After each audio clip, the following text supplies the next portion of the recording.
What's up guys, my name's Brandon, and today Apple released iOS 26.3 Beta 2 just a week after the release of some of these security updates for iOS 26.3 Beta 1, and we'll talk about that in a little bit. But along with this update, we did also see the second beta get released for iPadOS 26.3, watchOS 26.3, macOS Tahoe 26.3, tvOS 26.3, visionOS 26.3, and HomePod version 26.3. But of course, in this video, we're talking all about iOS 26.3 Beta 2 and everything new in the updates, along with what's happened over the past week or so with these beta updates. So let's start with the size of the update. It came in at 1.33 gigabytes coming from iOS 26.3 Developer Beta 1. So it's a relatively small size here for a relatively small update. 26.3 is going to be a pretty minor update, as the big update is going to be the next one, iOS 26.4. So let's go and check out the new build number. If we head into our settings, general about,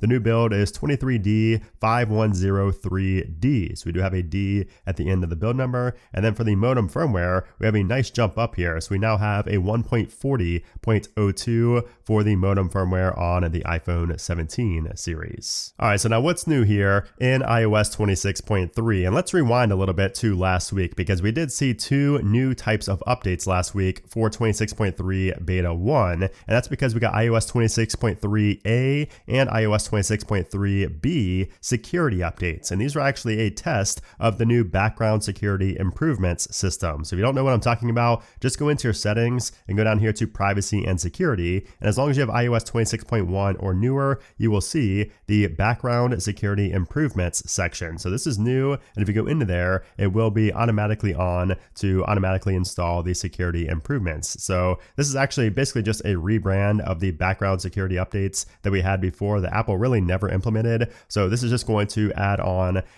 bug fix updates and security updates, mostly just security updates in the back end. That way you don't need to install a whole new operating system, a whole new software just to get some of these security bugs. So these are nice, and Apple was testing that with the version A and version B for iOS 26.3. And if you didn't see them at all, it's probably because they just automatically installed without you even knowing. But as far as what's new in this update, let's go ahead and check out the wallpapers on the lock screen, because if we go here and tap on the plus, if we scroll down, you will see that we have a brand new section here. It's actually not a new section, it's now separated. So if we go into here, you could see that before we had weather and astronomy. It was all combined into one, but now with iOS 26.3, it's separate. So we now have weather and astronomy separated, and we have new descriptions for that as well. So now it says live weather conditions for your current location, and astronomy says view the current astronomical positioning of the Earth or the solar system. So the wallpapers themselves are the same. You can see we can scroll over and we see the same ones. However, with weather, we do have three different options now, whereas before we only had that one option right there. Now we also have a really interesting change here in iOS 26.3, and we've talked about this in the past, but now it's actually a feature in 26.3 in these betas. So if you head into settings and go into general and then scroll down to the bottom where we have transfer or reset iPhone, if you tap on that, you'll see that now down at the bottom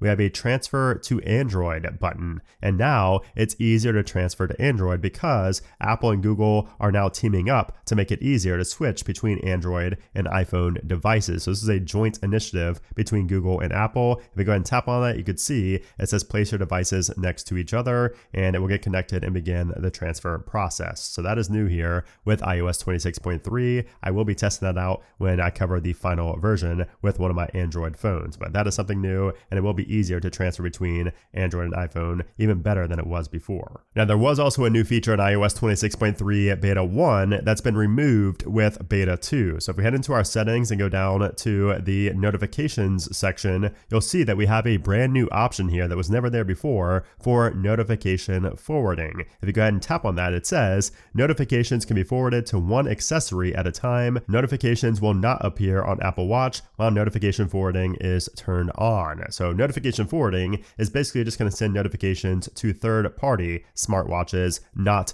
the Apple Watch. So that is a new feature. But if we go into 26.3 beta 2 and head into the same section down here, if we go down to notifications, you will notice that it is missing. And that's because this is actually an EU feature. This is a feature for EU users in Europe. So that's why we're not seeing it now. I have a US device right here, so it's not showing up. But for some reason, it was appearing in beta 1 for everybody, regardless of your region. So that's been removed, and that is the reason for that. But maybe eventually it will come to, the US and other regions as well. Now, also today, we got some pretty big news about Apple Intelligence and the next version of Siri, because Apple and Google today officially announced that Google Gemini is going to help power the more personalized version of Siri, Siri 2.0, the revamped Siri. But not just that, also future Apple Intelligence features. So this is not just limited to Siri. They're going to be doing even more than that. And they actually released a joint statement today. So they said this: Apple and Google have entered a multi-year collaboration under which the next generation of Apple foundational models will be based on Google's Gemini models and cloud technology. These models will help power future Apple Intelligence features, including a more personalized Siri coming this year.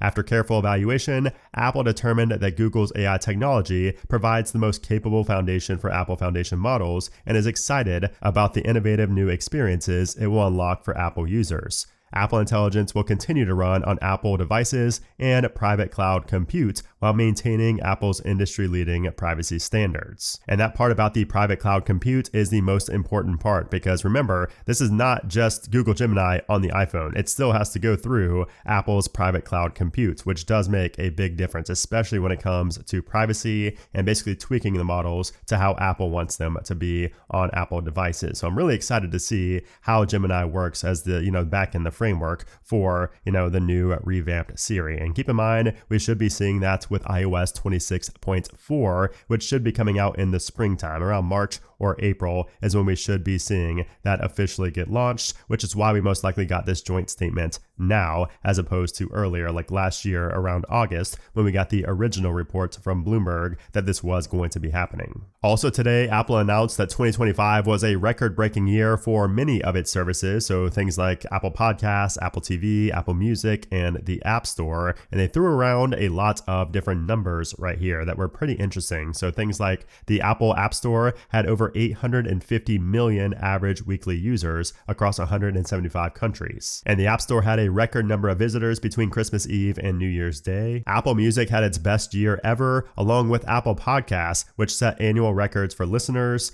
episode plays, and new subscribers. And I'll leave that whole newsroom report down in the description below if you want to read through all of the others, along with that joint statement by Google and Apple for, the Apple Intelligence using Google Gemini. Now, as far as the release notes go for iOS 26.3 beta 2, well, you could see Apple says there are no new release notes for this software update. So that's kind of indicative of what 26.3 is. 26.3 is a minor update in itself. So none of the betas are going to be very large because the update itself is not going to be a very large update, as Apple is saving everything, it seems like, for iOS 26.4, which is going to be the next major update. Really the first major update since like 26.2, maybe since 26.0. Usually aside from the 0.0 updates, the 0.4 updates are the largest. Now, as far as bugs and bug fixes go, I've not really had too many issues on iOS 26.2. So I know some people have been having issues in the app library where there's just a lot of lag when you scroll up and down, and when you go to search and you scroll through your search results.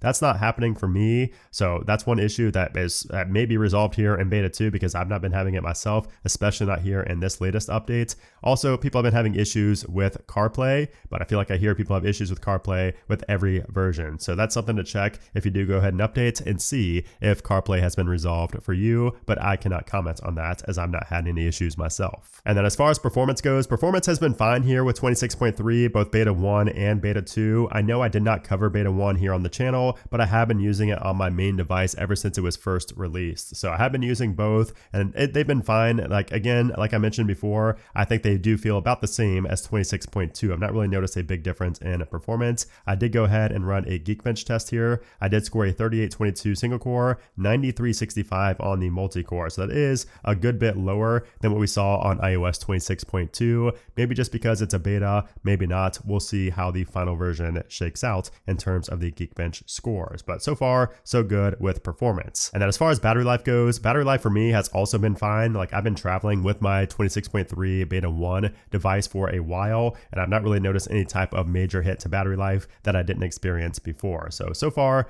battery life feels about the same. I honestly would not expect battery life to be much better or worse with 0.3. We might see an adjustment with 0.4, but we'll just have to wait and see on that. So let's go and talk about what to expect next, because next up is going to be beta 3 of iOS 26.3. So we should be on a weekly release schedule right now. So I would expect to see iOS 26.3 beta 3 next week, most likely on January 19th. Now, in the meantime, as early as this week, we could be seeing iOS 26.2.1, and that's going to be a minor update with bug fixes and or security patches. So it could be a couple of security patches, it could be a couple of bug fix updates. Regardless, it's a double point update, so don't expect it to be anything major. It's just going to be a minor update that's going to be available to the general public, of course, unless you're on 26.3 betas, because you'd be ahead of 26.2.1. You'd be on 26.3. So for everybody else that's still on 26.2, you might be seeing that update as early as this week. I would say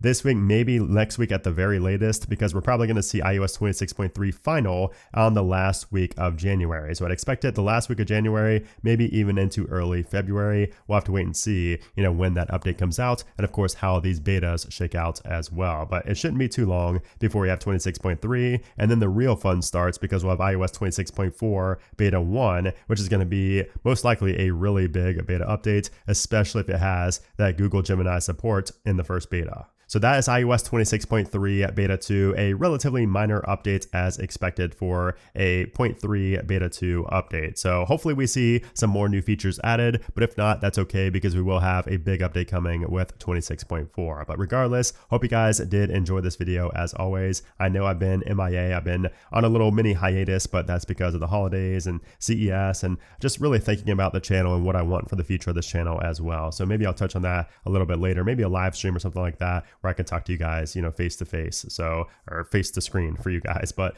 anyways, yeah, that's 26.3 beta 2. So I hope you guys enjoyed it. If you did, give it a thumbs up. Let me know all your thoughts down there in the comment section below. I will be doing Apple Weekly, that will be returning this week. So I know I've been, missing out on those because of the holidays, and there's really just not been a lot going on in terms of Apple until lately. So I will be back on that train very soon. So don't worry, it's not gone forever. But anyways, guys, thanks for watching, and I'll see you soon.